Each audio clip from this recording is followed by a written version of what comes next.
Jadi yang pertama tentunya kan menyangkut basis kehidupan orang, air, toilet, kemudian ada kecoa. Nah ini kan sebenarnya bukan urusan kita, karena itu sudah masuk dalam perjanjian dengan Pelni, bagian daripada kontrak kami. Nah makanya saya telepon tadi langsung kepala cabang Pelni tadi langsung.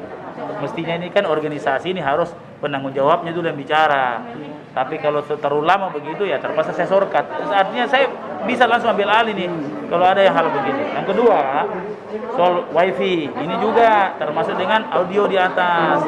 Kita kan mau senam-senam. Bagaimana kalau senam-senam tidak ada sound sistemnya? Nah, makanya tadi saya perintahkan bawa mi televisi, bawa mi sound system. Saya sudah bilang dari awal seperti itu. Tapi di perjanjian juga dikatakan bahwa wifi bisa dipakai apa semua. Ternyata wifi-nya lemah pada posisi itu. Nah, saya dijanji oleh Infocom hari ini selesai soal wifi. Kenapa kalau wifi tidak jalan, program tidak jalan? Ini kan program sudah dibikin sama orang, saya sama motivator apa semua. Program-program juga yang menarik, yang berhadiah apa semua kan ada di situ. Udah siap. Nah, baru mau dicoba, uji coba dulu. Tapi bagaimana mau diuji coba belum?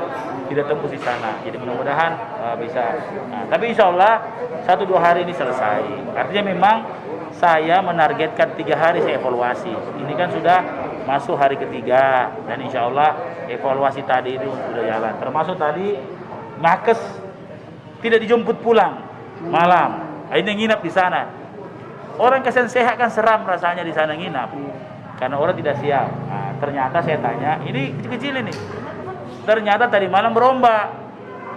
Kapalnya pemadam kebakaran itu PMK kecil.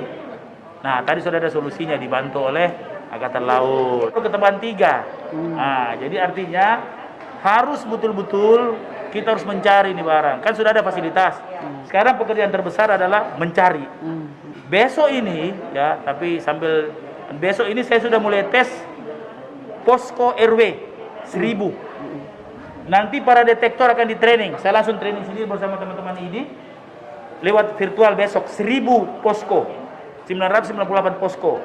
Di mana detektor itu akan kumpul di situ, kami akan training sekaligus menguji posko yang 24 jam ini. Nah, dari posko inilah dia akan memotivasi orang-orang untuk memisahkan antara sakit dan yang sehat, terutama di rumah-rumah. Nah, agar supaya mereka sadar, kemudian tadi saya sudah lapor sama Pak Gubernur juga, kita kalau 40 tahun ke atas, 20 tahun ke bawah di asrama haji, 40 tahun ke 20 tahun ke 40 tahun di isolasi apung, nakes langsung di BPLK.